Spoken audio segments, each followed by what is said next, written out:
Hare Krishna, bom dia. Eu sou o Lila Das, do Yatra de Porto Alegre. Hoje vamos estudar então canto 3, capítulo 2, verso 17 do Srimad Bhagavatam.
Yamuna Tira Vanachari Yamuna Tira Vanachari Chairadan Mahadava Jayo Kunja Bihari Chairadan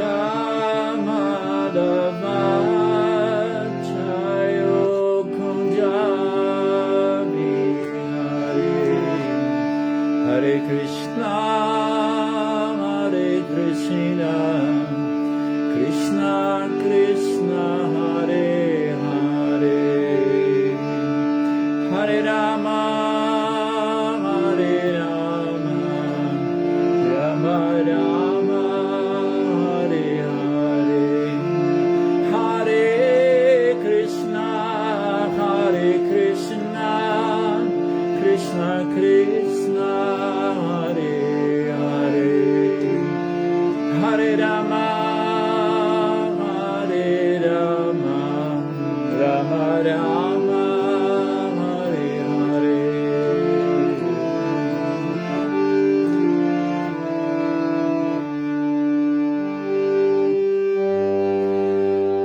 Om Namo Bhagavate Vasudevaya. Om Namo Bhagavate Vasudevaya.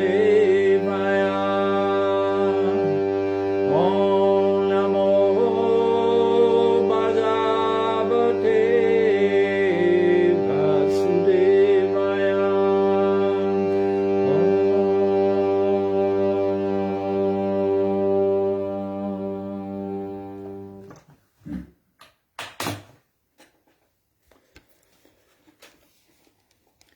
Dunoti cheta smarato mamaitad yadaha padav abhivandya pitroho tatamba kamsad urus shankitanam prasidatam nokrita nishkritinam.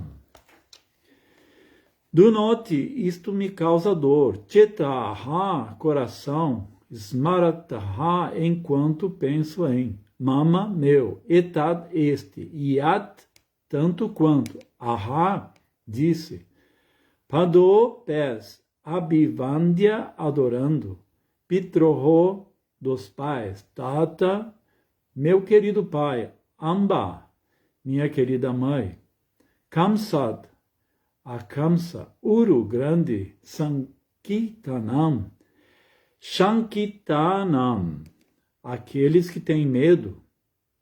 Prasidatam, satisfazer-se com. Naha, nossos. Akrita, não executados. Nishkritinam, deveres de vos servir.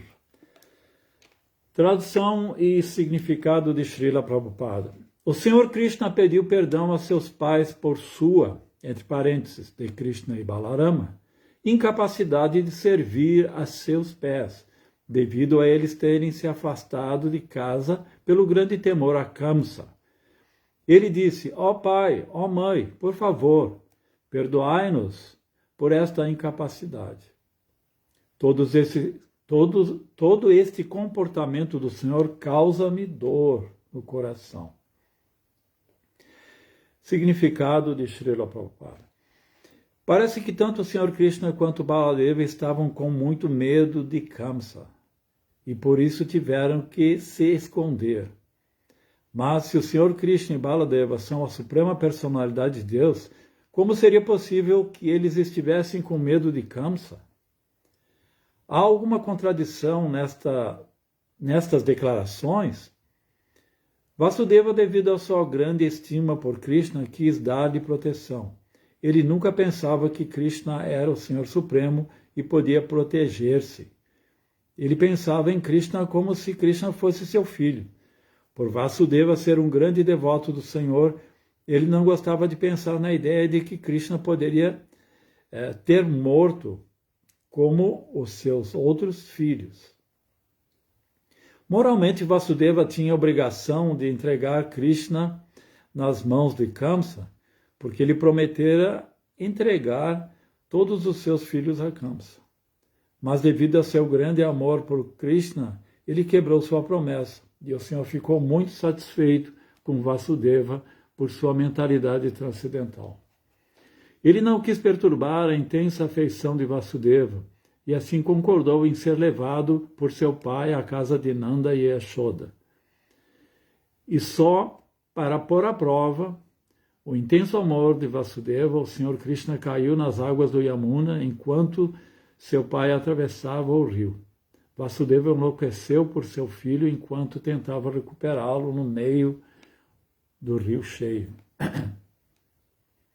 Todos esses são passatempos glorificados do Senhor, e não há contradição nestas manifestações. Visto que Krishna é o Senhor Supremo, ele nunca teve medo de Kamsa, mas para satisfazer seu pai, ele concordou em tê-lo.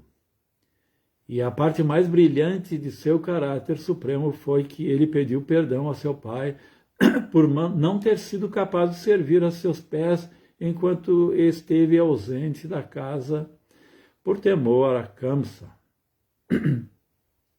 O Senhor, cujos pés de lótus são adorados por semideuses como Brahma e Shiva, quis adorar os pés de Vasudeva.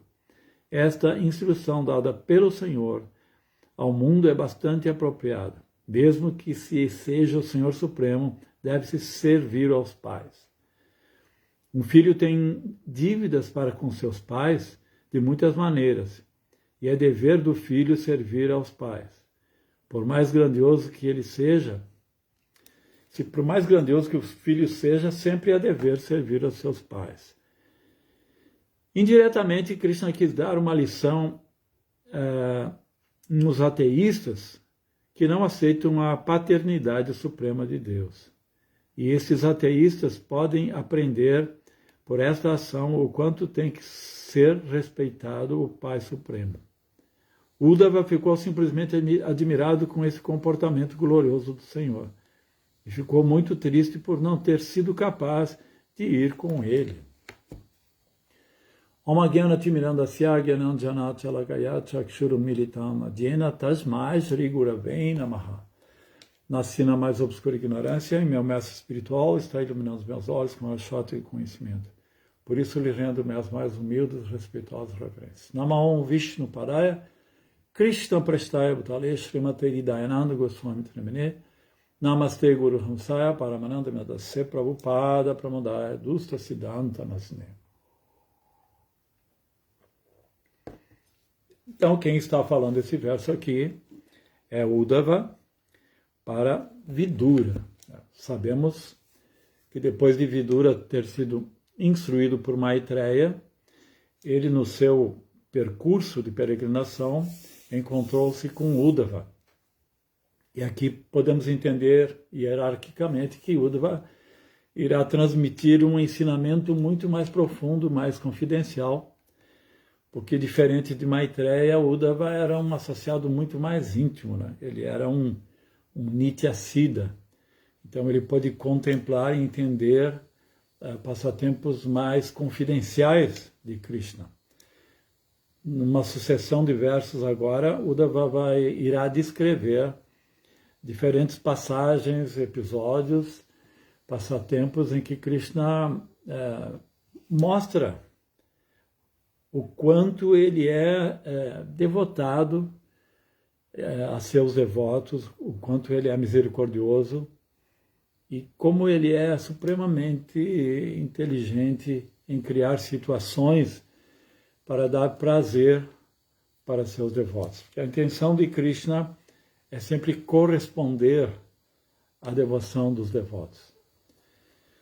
Tanto é que Krishna, em muitas passagens, declara ser eternamente endividado pelo fato de os devotos entregarem-se totalmente e não esperar nada em troca.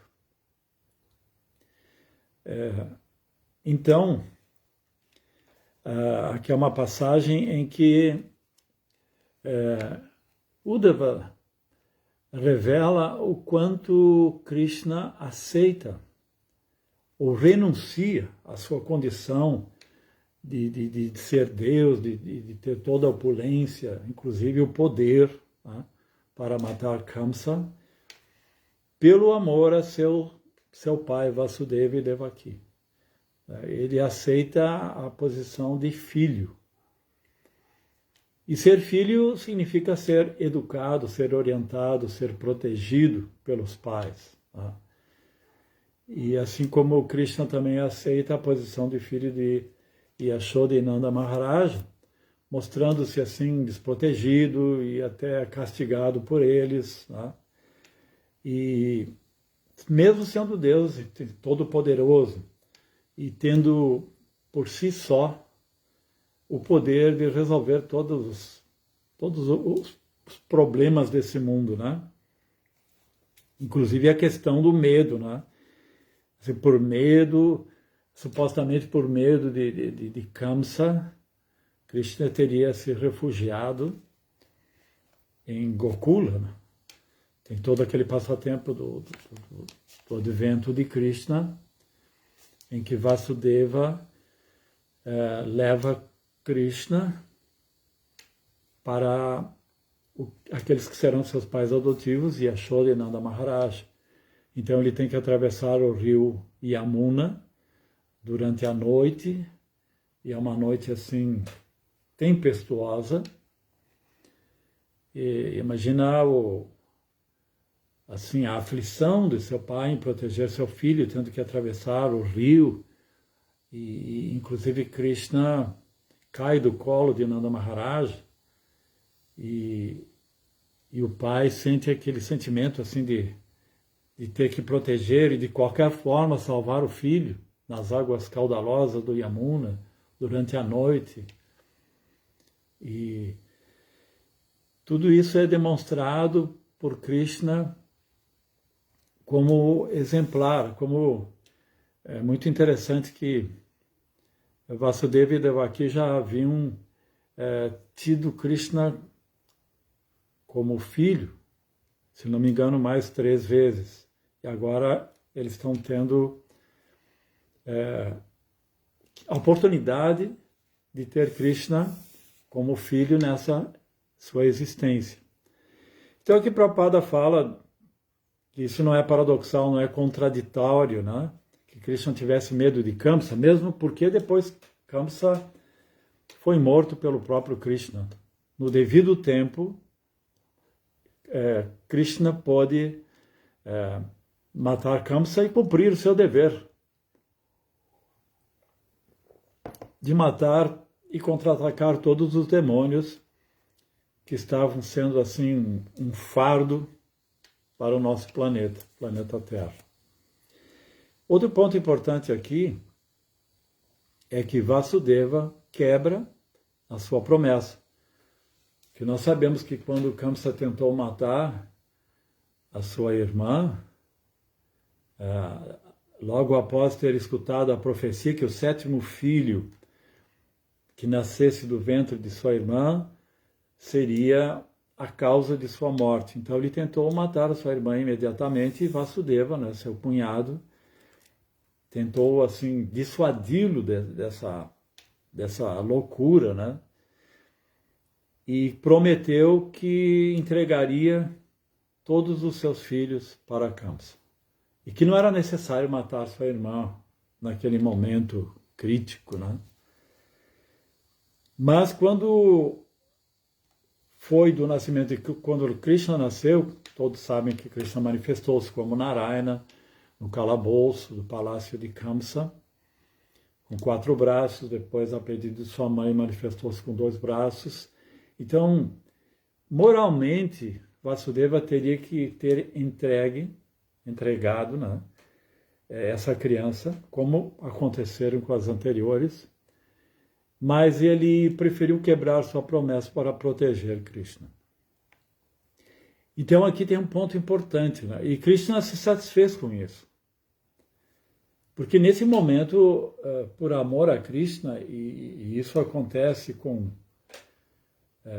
foi demonstrado por outros devotos nas escrituras, o transcender a ética, transcender o dharma material desse mundo, pela questão da devoção, para cumprir certos desejos de Krishna e para, supostamente, como aqui, proteger Krishna.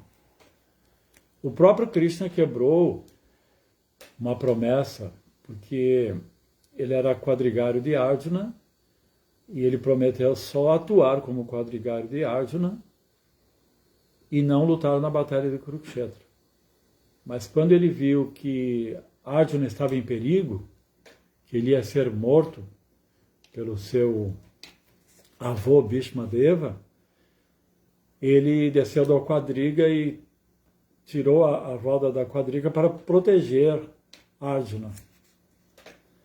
E Bhishma Deva, que jamais havia quebrado uma promessa, e que deveria ter quebrado em diferentes situações pelo bem da dinastia e por outros motivos, viu o quanto Krishna amava seu primo, seu discípulo Arjuna, a ponto de quebrar a promessa. E para um kshatriya, né, existe muito a questão da honra. E quebrar uma promessa é ser difamado, é ser desonrado. Mas Krishna não se importou com isso. E também nós podemos ver Yudhishthira, que jamais havia proferido uma mentira, aceitou mentir na batalha de Kurukshetra, que Ashvatthama havia morrido, né? Sabem esse passatempo?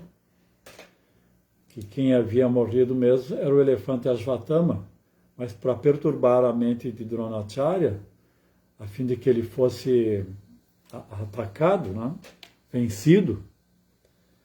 Então ele teve que mentir na batalha de Kurukshetra, que o filho havia morrido, Ashvatthama. Então nós vemos que em várias passagens houve uma imoralidade, entre aspas, assim, no sentido de transcender a questão do dharma deste mundo, da ética, da moral, por um propósito mais elevado.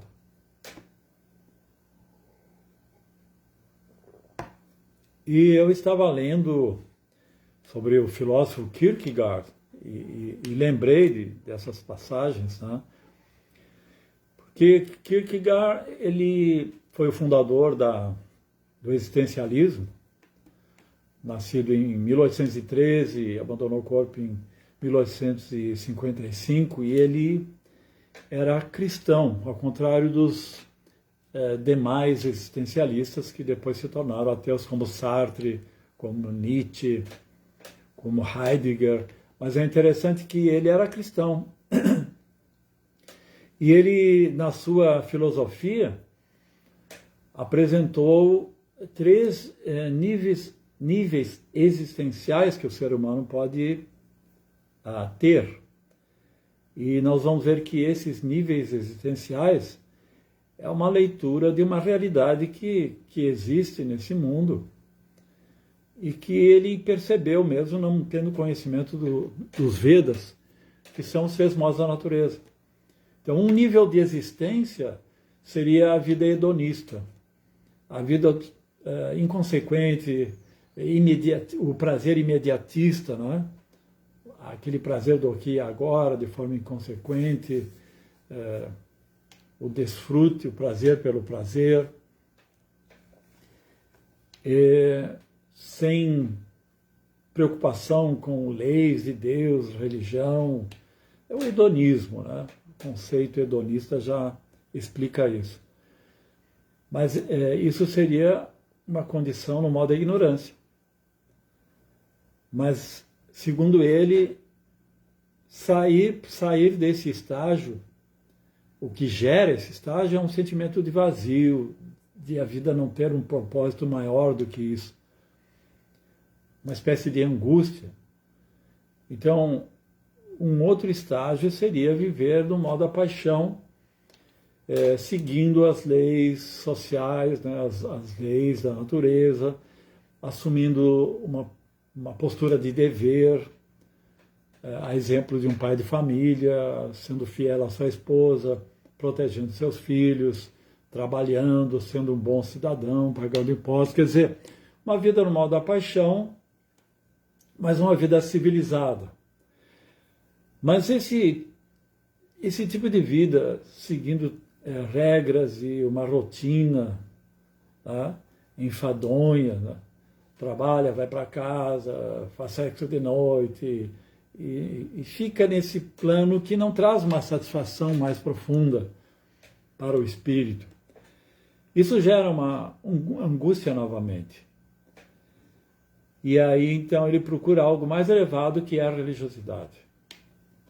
Agora, a religiosidade que Kierkegaard apresenta na sua filosofia é uma relação com Deus, respeitando a sua individualidade.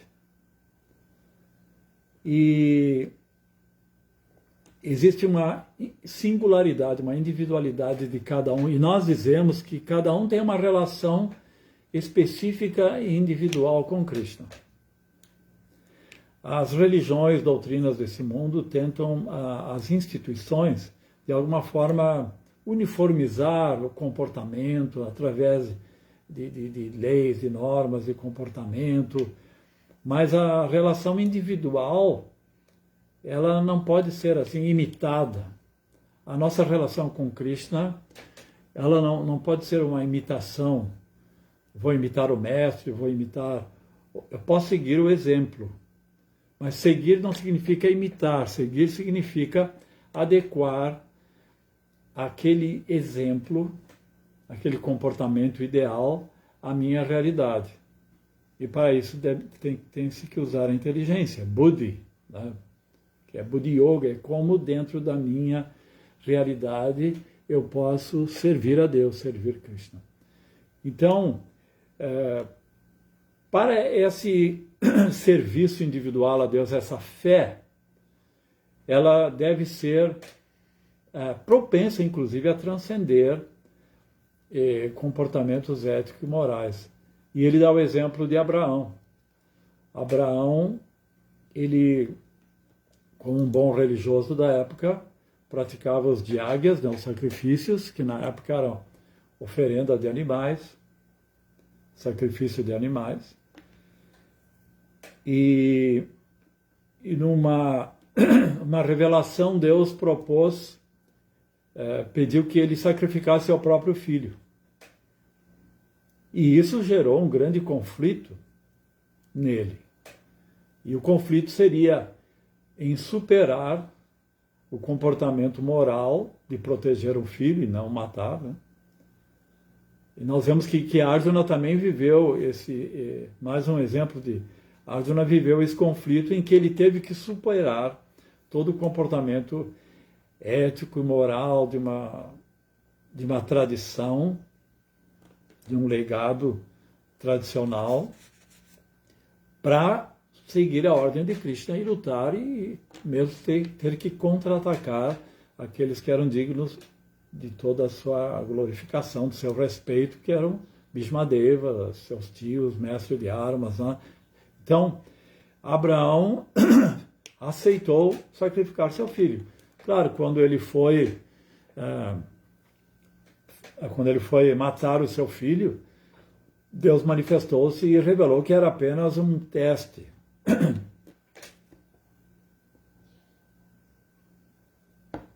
Por isso que dentro da tradição cristã, Abraão é o acharya da fé. Ele é o exemplo assim de quem tinha uma fé tão perfeita a ponto de matar seu próprio filho. Então aqui vemos que, e é interessante que nessa filosofia de Kierkegaard ele chegou a essa conclusão, né? O que é um religioso com a fé mais elevada?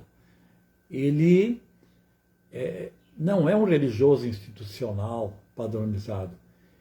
Ele tem uma relação individual com Deus e satisfazer a Deus está acima de tudo. Satisfazer, servir a Deus. Então é interessante estabelecer esses paralelos, né? É claro que a grande maioria dos filósofos, eles são gyanis, os gyanis do Ocidente. E eles têm um alcance, grande parte deles entendeu a necessidade da existência de um ser perfeito para que tudo, a essência do conhecimento nesse mundo, a verdade em si, tenha uma coerência. Tanto René Descartes, como Platão, como Sócrates, como Aristóteles, sem falar de São Tomás de Aquino, e muitos outros filósofos entenderam, Immanuel Kant também, que era necessária a existência de Deus, mas eles só entendiam um Deus filosófico. Agora aqui nós estamos vendo o que Uddhava está ensinando e está mostrando características que transcendem em muito como é esse Deus.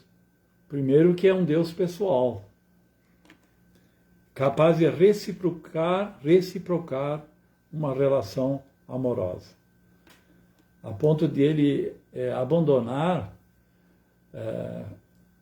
Na verdade, Krishna possui 6 opulências. E nesse momento, ele sempre ostenta as suas opulências ao executar seus passatempos. E aqui nós podemos entender que ele está renunciando à sua opulência de ter o poder de matar Kamsa, a fama de ter pessoalmente resolvido toda a problemática desse planeta de uma iniciativa sua, né? Sem ter a participação de outros heróis, devotos, né? Então ele está renunciando às demais opulências para que seu devoto realize a bem-aventurança de tê-lo como filho. Imagina ter Krishna como filho, né? Você está protegendo Krishna, está instruindo Krishna.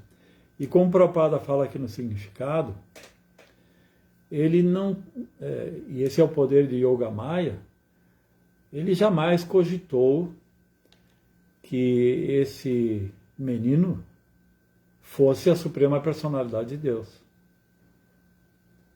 Porque, do contrário, ele não teria esse ímpeto de protegê-los. Porque se você sabe que Krishna, que seu filho é Deus, Então você perde o ímpeto de protegê-lo, de instruí-lo, porque ele já tem tudo, ele já é tudo. Então daí a necessidade de existir Yogamaya. Então Prabhupada fala aqui no significado que não há contradição, que Krishna aceita voluntariamente essa situação, como uma demonstração de amor a seu devoto. E aqui Prabhupada fala, e a parte mais brilhante de seu caráter supremo foi que ele pediu perdão a seus pais por não ter sido capaz de servir a seus pés. Veja só, Shiva, Brahma, as personalidades mais exaltadas deste universo estão servindo os pés de lótus de Krishna. E Krishna quis servir os pés de lótus, os pés de seu pai e de sua mãe.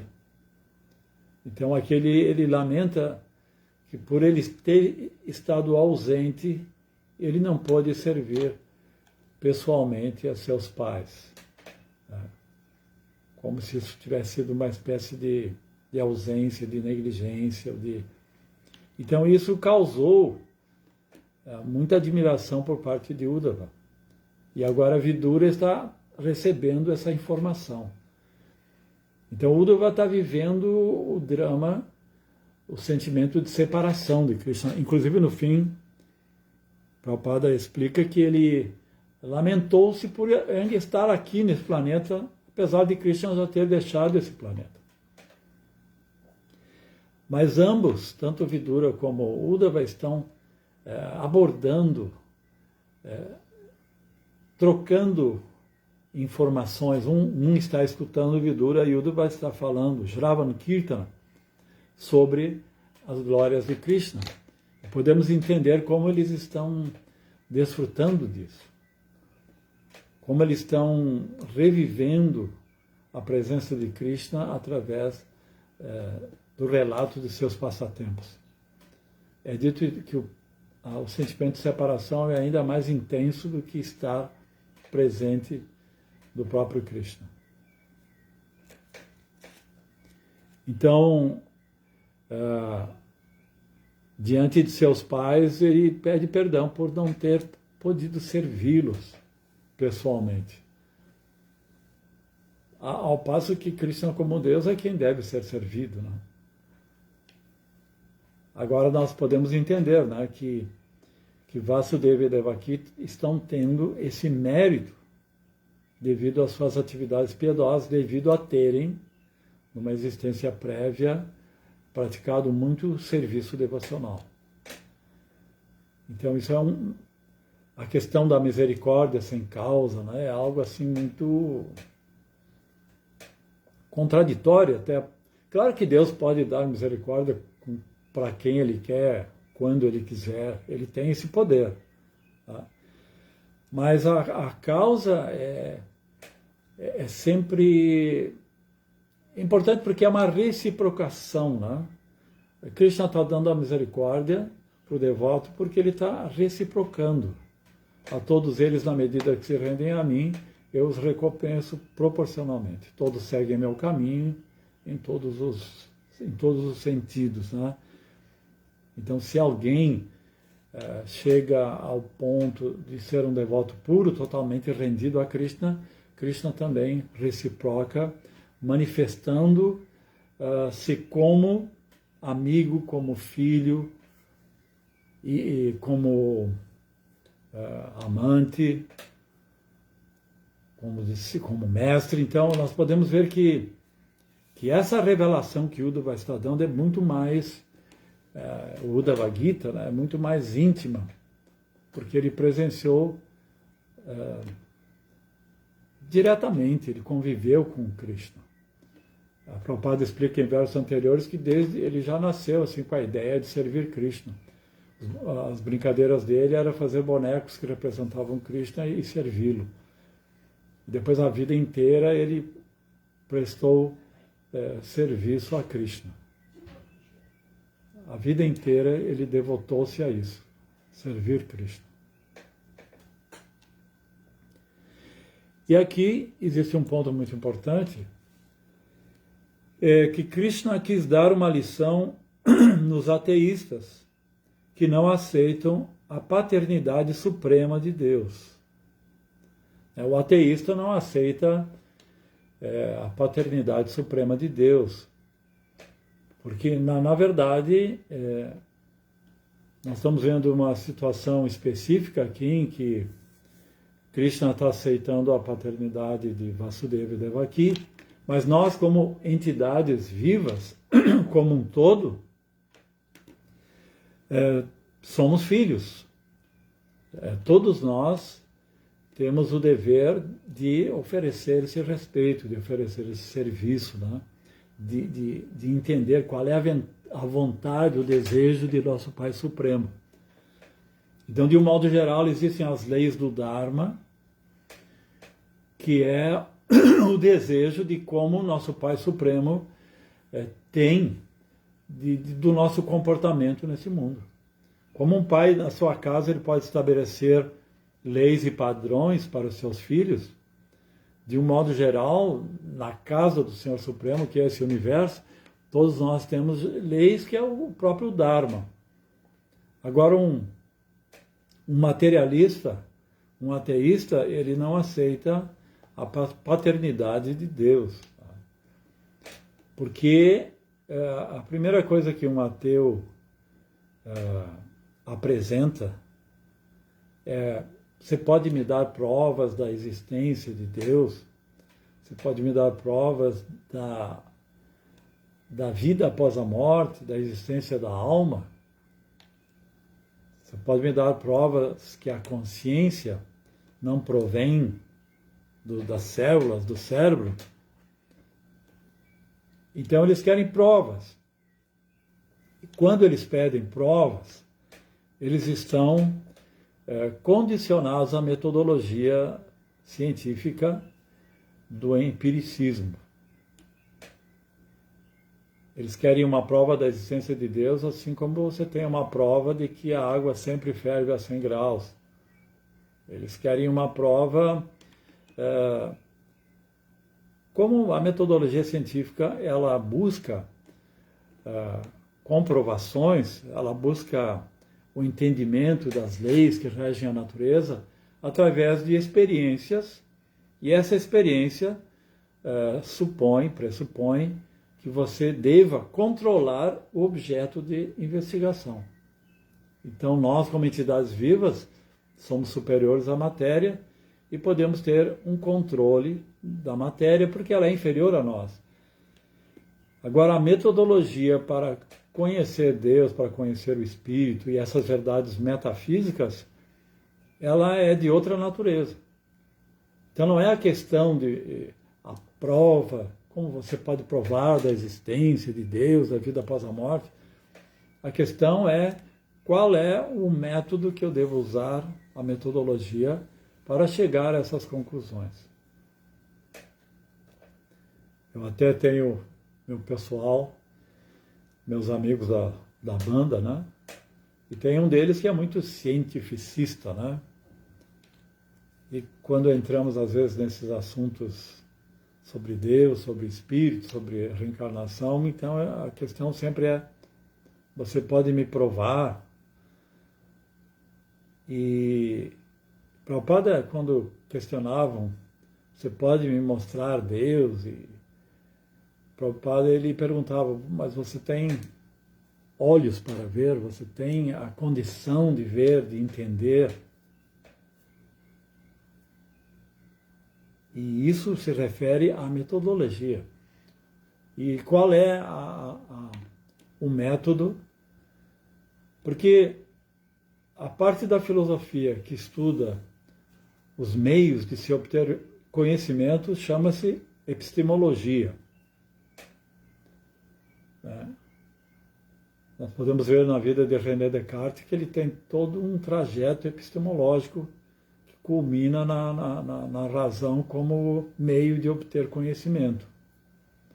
Até pelo caminho racional ele entendeu a importância e a necessidade da existência de Deus.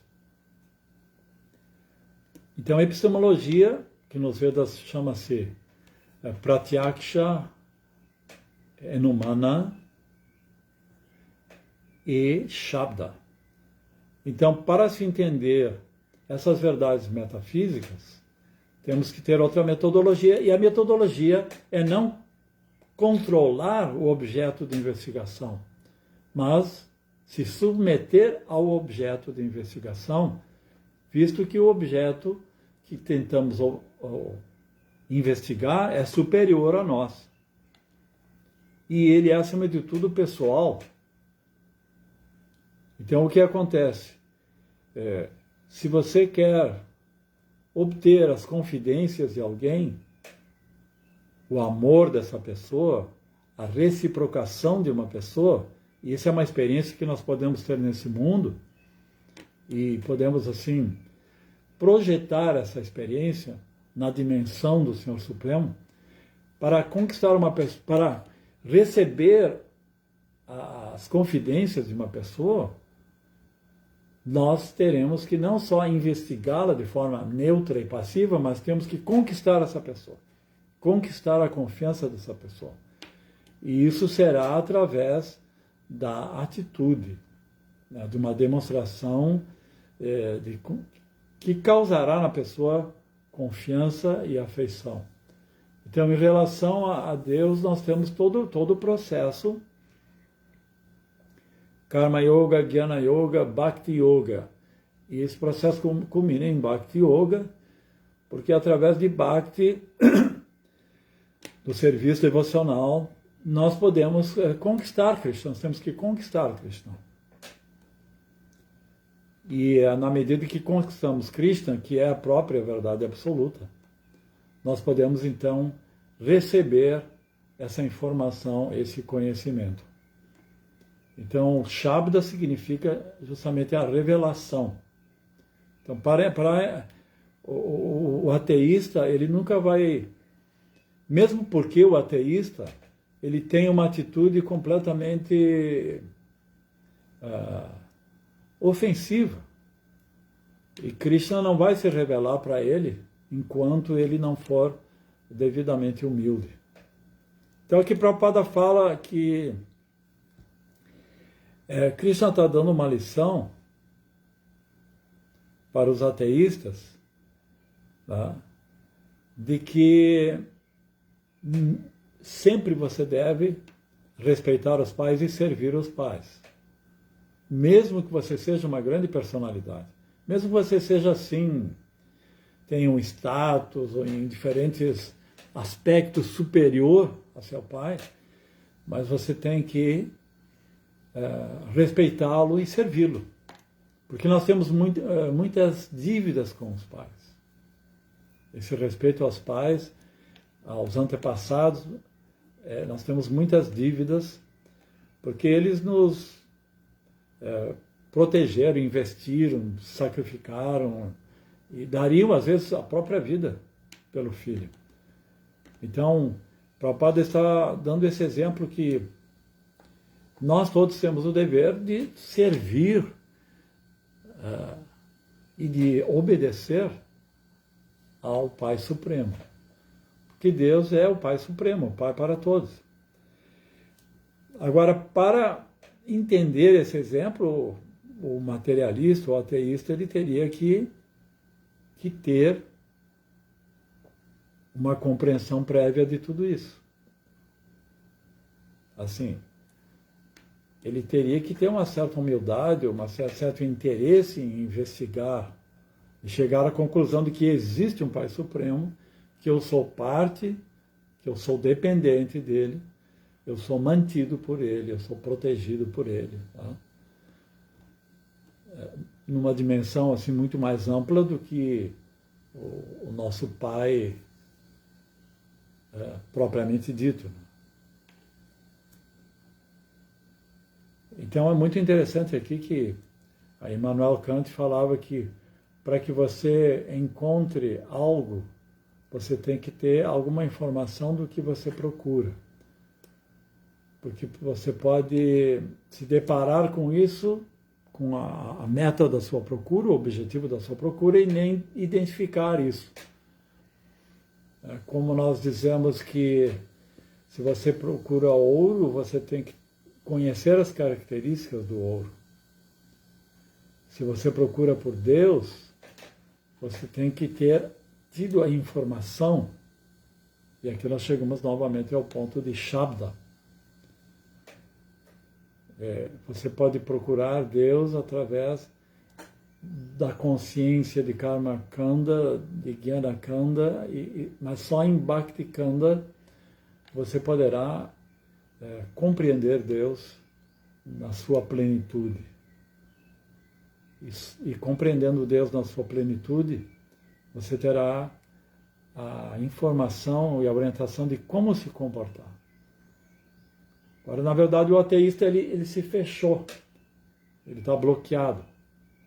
Agora, é muito interessante que eu estava lendo, que mesmo dentro da sociedade científica, dos cientistas, existem o que chamamos de os filósofos da ciência. Um deles é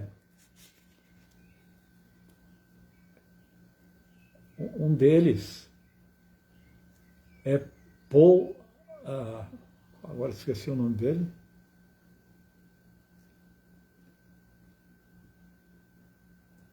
Não lembro o nome dele agora, mas ele preconiza a Paul Feyerabend. Paul Feyerabend, ele acho que ele é dinamarquês. E ele explica que a ciência ela tem seus limites nos seus métodos de investigação. E para isso deveria se aceitar outros processos, como a astrologia, e podemos aqui entender o yoga, a meditação e Shabda, a revelação através de Guru, Sadhu e Shastra. Porque através dessa revelação nós podemos associar as conquistas da ciência, as conquistas da filosofia a métodos de investigação que transcendem ao alcance do racionalismo, do empiricismo. Então, esse Paul Feyerabend, ele defende que deve-se aceitar, por isso que ele fala de o anarquismo epistêmico, porque existe uma hierarquia dentro da epistemologia, de que a ciência, através da sua metodologia, é o processo certo, é o correto, e o resto tudo é secundário. Como, por exemplo, buscar conhecimento através da astrologia, do misticismo, através das ciências esotéricas, através da meditação, através da religião, através seria de Shabda também. Então existe essa hierarquia que predomina no mundo contemporâneo, que a autoridade do conhecimento é a ciência. Então esse Paul Feyerabend, ele propõe que a anarquia epistêmica, epistemológica, que todos os métodos de conhecimento devem ser respeitados. Houve um congresso de cientistas que tiveram interesse de contra-atacar a astrologia, assim, de desmistificar a astrologia e provar que a astrologia não tem validade. Então, um astrólogo famoso que estava no debate, ele perguntou a esses cientistas: vocês estudaram astrologia? Vocês têm conhecimento da astrologia? E nenhum deles revelou que tinha conhecimento. Então, esses cientistas presunçosos, eles têm essa postura de contra-atacar algo que mesmo eles não conhecem. Eles não investigaram o que significa essa metodologia de Bhakti Yoga. E muitos que sinceramente tentaram investigar se tornaram devotos. Nós temos cientistas devotos no movimento. Então, eles, de uma forma preconceituosa e presunçosa, eles simplesmente descartam todos os outros meios de se obter conhecimento. Então, aqui, toda essa é a dificuldade do ateísta. E também ele apontava certas deficiências da metodologia da ciência. Por exemplo, a ciência, o método empírico, ele dava um exemplo, por exemplo, você investigou que só existem ovelhas brancas. Então você fez toda uma investigação e milhares em todas as partes do mundo e só viu ovelhas brancas e concluiu empiricamente que as ovelhas são brancas, sempre brancas. Mas pode existir uma ovelha negra que não foi detectada, porque o processo empírico ele não abrange a totalidade da investigação. É uma estatística apenas. E outro ponto importante é o falsificacionismo, que faz parte da metodologia científica, que se chama falsificacionismo, que uma teoria ela é válida até ser falsificada. Então, já se aceita que uma teoria científica, como o evolucionismo, por exemplo, ele é válido até que alguém falsifique, possa torná-la falsa.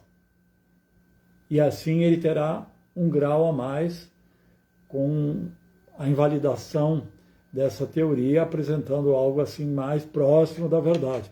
Então a ciência está sempre aproximando da verdade, não tendo nunca uma verdade definitiva.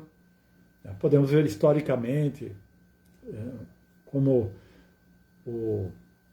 a descoberta do átomo, né? A própria palavra átomo, Demócrito foi o primeiro filósofo pré-socrático que explicou que o átomo era a última partícula da matéria. Depois Mike Rutherford descobriu que existiam as partículas subatômicas e assim até os mesons, e agora não se sabe onde termina isso. Mas sempre foi uma teoria sendo suplantada por outra, né? E esse é o processo científico. Agora, na revelação, a verdade já é descendente e já vem de forma perfeita. Essa é a diferença. E outra questão dessas três falhas da metodologia científica apresentada por Feyerabend e Proppet também, que é outro filósofo defensor disso, é Mark Proppet, parece. Ele dizia que também existe uma mudança de paradigma, que a ciência ela se estabelece dentro de um paradigma. Por exemplo, por muito tempo houve o paradigma geocêntrico, que a Terra era considerada o centro do universo. Depois, com Kepler, Copérnico, Galileu, então esse paradigma mudou, estabelecendo que não. O Sol seria o centro, que é o sistema heliocêntrico. Então a ciência ela está sempre vacilando em mudança de paradigmas. Então ele abriu, esse filósofo, a advertência de que a ciência não deveria ser assim, tão bitolada, essa metodologia. Porque historicamente nós vemos que houveram outras metodologias, e ainda existem, né? E Bhakti Yoga é uma metodologia para buscar, a Prabhupada falava, a ciência do amor a Deus. Quando eu falei para meu amigo que existe uma ciência metafísica para se conhecer o espírito, a prova da reencarnação, da existência de Deus, ele achou isso um ultraje. Como você pode dizer que isso é ciência? Como se a ciência só pudesse existir a partir dessa metodologia empírico-racional que foi estabelecida. Bom, então é 8:55. Agradecemos então a Harinath Paravyoma pelo convite e vamos ver se tem algumas perguntas. Sérgio Pacheco, Hare Krishna, Haribol, reverências, ISKCON Rio de Janeiro, o 8º filho, isso mesmo, não é o 7º filho. Corrigindo, é o 8º filho. Krishna foi o 8º filho. Lila Govinda Das. Prabhu Lila, a história é essa. Prabhu Lila, que história é essa de Krishna cobrar pedágio das gopis? Lila Govinda Das. Se eu me recordo desse passatempo, as gopis tinham que atravessar o rio Yamuna, ou pelo menos um caminho, né, um percurso, porque elas tinham que levar as mercadorias, os derivados do leite, para comercializar. Então, Krishna e Balarama, eles intervinham, né, assim, como uma brincadeira, assim, que insinuava uma artimanha, assim, de conquista, de mostrar controle, demonstrar certo poder. Então, eles impediam elas de passar, a não ser que elas pagassem um pedágio. Agora, eu não me lembro exatamente como é esse pedágio. Agora, sendo jovens, com a natureza passional, nós entendemos que tudo é uma artimanha de conquista. Palguna Das Francisco, Lokashakshi Lila Das, os mais eruditos do Brasil, imagina, eu sou discípulo, sou muito fã de Lokashakshi Paravyoma, sempre estou escutando as aulas e estou muito longe disso. Inclusive, aprendo muito com Palguna Das, um devoto muito querido que esteve aqui em Porto Alegre por muito tempo, foi pujari, e a gente filosofou bastante. Minhas reverências. Também, se ele houvesse matado Kamsa nesta época, os passatempos de Vrindavana não ocorreriam. É interessante isso, tudo tem uma cronologia, tudo tem uma sucessão. Depois ele voltou para matar Kamsa. Mas Krishna é onisciente, então tudo isso é o programa de Krishna, né? Interessante. Marcelo A. Magalhães pergunta como realizar o entendimento que tudo o que a gente mais deseja, na verdade, a gente já possui, que é essa realidade do nosso espírito ser pleno de conhecimento, bem-aventurança e eternidade. Como realizar o entendimento que tudo o que a gente mais deseja, na verdade, a gente já possui, que é essa realidade do nosso espírito ser pleno de conhecimento. Sim, na verdade, o ser, a definição ontológica do ser é Satchitananda. Quando nós procuramos, que ontológico significa aquilo que explica-se por si mesmo, pela própria natureza, aquela verdade última. Então, se fizessem uma pergunta para nós, o gênio da lâmpada de latim, fizesse 3 perguntas. Perguntas não, 3 desejos, você tem direito a 3 desejos. Qual seria a escolha mais inteligente? Seria poder ser eterno, pleno de conhecimento e bem-aventurado, que implica em ter toda a felicidade. Mas, paradoxalmente, nós já temos tudo isso. Nós já temos. E nós tentamos, no plano material, resgatar e viver essa realidade devido à ilusão. Devido à ilusão, tentamos fazer com que a nossa vida, tudo aqui seja permanente. Eu agora estou aqui no meu sítio, eu gosto muito de jardinagem e está tudo muito lindo aqui. Mas eu sei que isso vai ser por um tempo. Eu vou ter que abandonar isso. Mas existe o desejo, no fundo, de que a gente sente o desejo de que tudo, nossa existência, nossas relações, tudo seria permanente, fosse permanente. Todos nós desejaríamos ter todo o conhecimento, estarmos livres da ignorância, que é a origem de todos os males, e, acima de tudo, a felicidade. Termos a felicidade. Então, nós já temos o que é mais válido. Só estamos tentando ter essa essência ontológica de ser eternos, bem-aventurados e plenos de conhecimento, numa dimensão da realidade, a realidade material, onde isso não é possível. Porque aqui existe a ação do tempo. Aqui existe a ação do tempo. Então, através do conhecimento, o que acontece? Aqui, respondendo, através do conhecimento, nós vamos entender que já temos o que, na verdade, estamos procurando. O que todo mundo está procurando nesse mundo é resgatar. Só que o devoto, ele entende que já tem isso. E numa condição de pureza, ele consegue ter acesso a isso. Então ele vive, mesmo nesse mundo, mesmo com um corpo temporário, e num contexto, numa situação onde tudo é temporário, a realidade de que tudo que ele é eterno, pleno de conhecimento, bem-aventurado.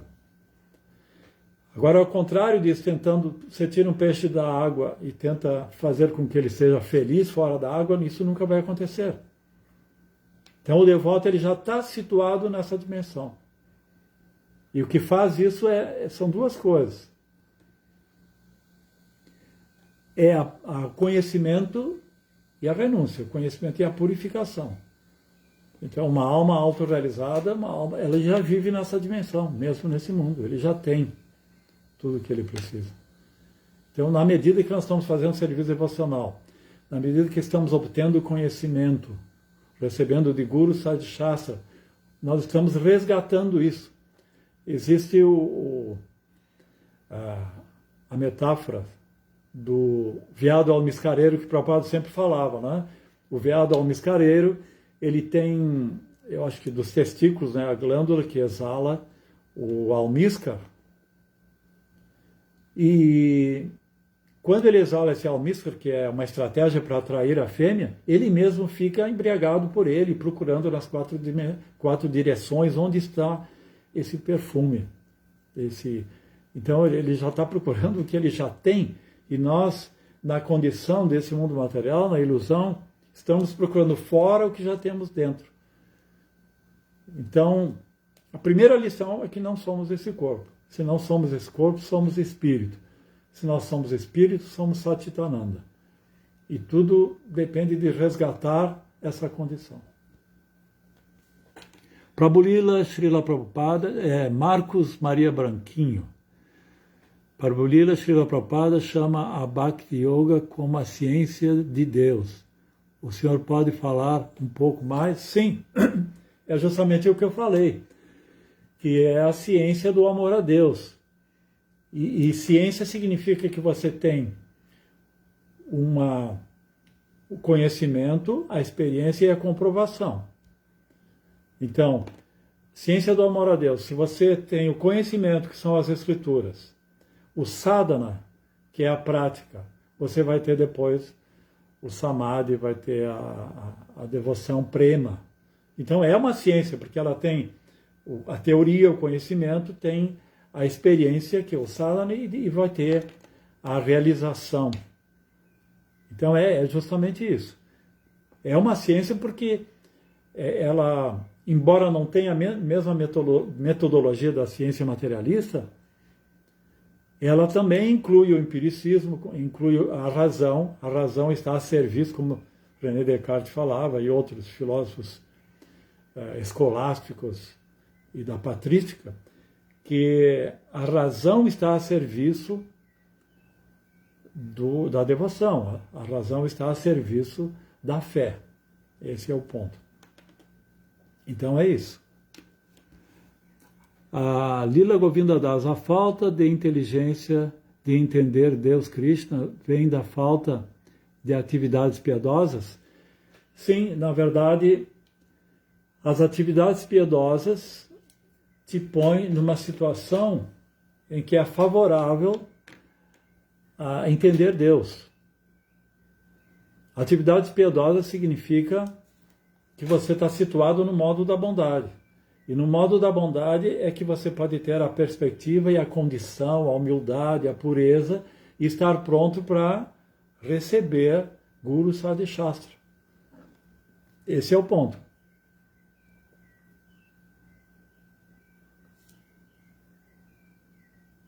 Exatamente. Quanto menos atividades piedosas, mais distante você tem de aceitar Guru Sadhi Shastra. Você está muito... E a Maya será tão grosseira que você... Como Krishna fala, existem 4 tipos de personalidades que não se rendem a mim. E essas 4 são dos kritinas, impiedosos. E existem 4 tipos de pessoas piedosas que se aproximam de mim. Então as atividades piedosas são muito importantes. Isso com o Rio de Janeiro. E existem os sintomas de êxtase que podem ser verificados e até classificados cientificamente. Exatamente. Esses sintomas de êxtase são a comprovação da eficiência do processo. Krishna fala, muitos no passado que seguiram esse caminho atingiram a perfeição, mostrando uma evidência, né, de que ele é correto. Jai Srila Prabhupada, Marcos Maria Branquinho. Então, Hare Krishna, obrigado a todos pela presença. Todas as glórias a Srila Prabhupada.